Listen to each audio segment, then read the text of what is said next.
অনেক দিন ধরে ভিডিও দেওয়া হয় না, তাই ভাবলাম আজকে যখন পিসিদের বাড়ি যাব তাহলে তোমাদের সাথে শেয়ার করি।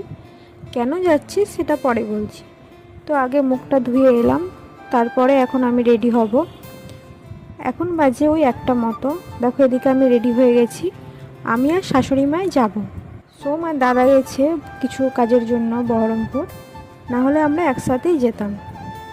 আর বাবা বাড়িতেই থাকবে, যেহেতু দোকান আছে। নিচে নেমে এসে বাবা টোটো ধরিয়ে দিল।